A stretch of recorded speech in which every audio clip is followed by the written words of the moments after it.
Hello and welcome to Palace Intrigue. I am your host, Mark Francis. Would you like to hear about Harry killing 25 people, losing his virginity, or how it was William's fault Harry dressed up as a Nazi? Those are our many options for today's Palace Intrigue, as details of Spare are beginning to come out in droves after Harry's new book Spare was released early in Spain. Early Thursday morning, the hashtag #ShutUpHarry was trending. The New York Post spotlighted one tweet saying, "A grown-ass military man who served 2 tours in Afghanistan has written a book to whinge that he was left terrified when his older brother shouted at him and broke his necklace. It just gets more and more pathetic." Let's begin with Harry losing his virginity to an older lady who loved horses very much. We'll let someone else psychoanalyze that one, as when we think of an older lady who loved horses, this story gets really gross in a hurry. In Spare, Harry wrote of the experience with the horse-loving older lady. "I mounted her quickly, after which she spanked my ass and held me back. One of my mistakes was letting it happen in a field just behind a busy pub. No doubt someone had seen us." The Mirror described the anecdote using descriptions that could easily have come out of a 50 Shades of Grey novel. Harry says his mature lover liked macho horses and treated him like a young stallion. The Mirror reminds us that some believe that Liz Hurley may have been the one, but the Austin Powers star laughed off the rumours in December. She told The Times, "Not me, not guilty," adding, "No, not me, absolutely not." Moving on, as our various Google alerts went off like a 4-alarm fire on Thursday afternoon, one headline that caught our attention was, "Harry said he killed 25 people." Missing from the headline was some detail provided in Spare in an excerpt spotlighted by The Telegraph.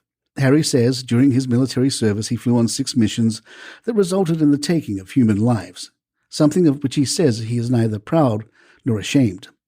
He says that in the heat of combat he did not think of the 25 as people, but instead as chess pieces that had been taken off the board.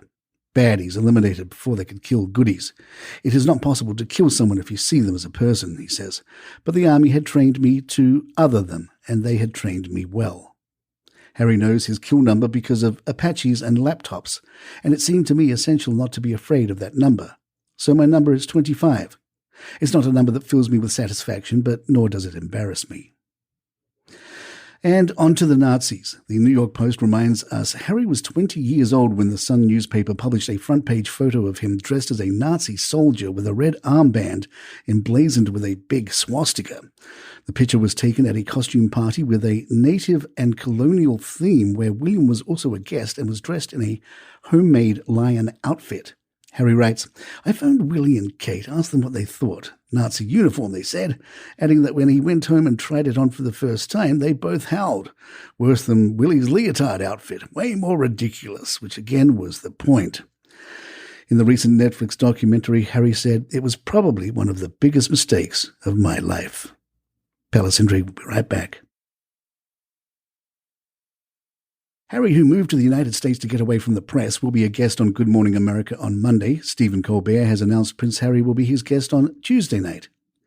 Good Morning America released a clip in which Harry says of his brother, "There has always been this competition between us, weirdly. I think it really plays into, or is always played by, the Heir and Spare labels."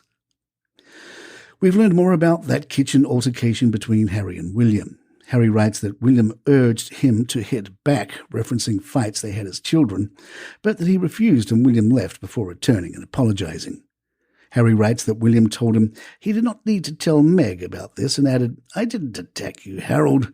A reminder here that Harry's name is actually Henry Charles Albert David, so the use of Harold is interesting, but like the 900th most interesting topic today.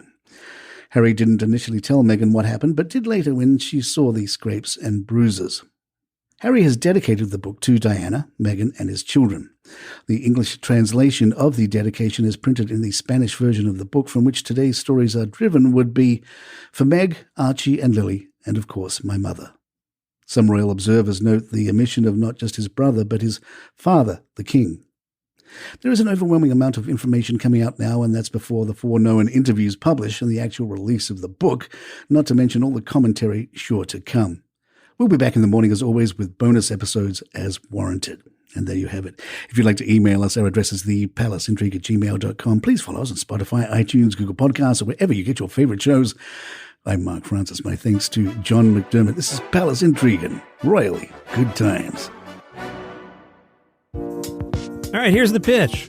5 stories, they're all good news. It's called 5 Good News Stories. No negative news, just good news. Nice, easy way to start your day. Hopefully a smile. Hi, I'm Johnny Mack, host of 5 Good News Stories. You get the premise? There's 5 stories, and they're all good news. It's the number 5 Good News Stories. 5 Good News Stories. Follow the show wherever you get your podcasts.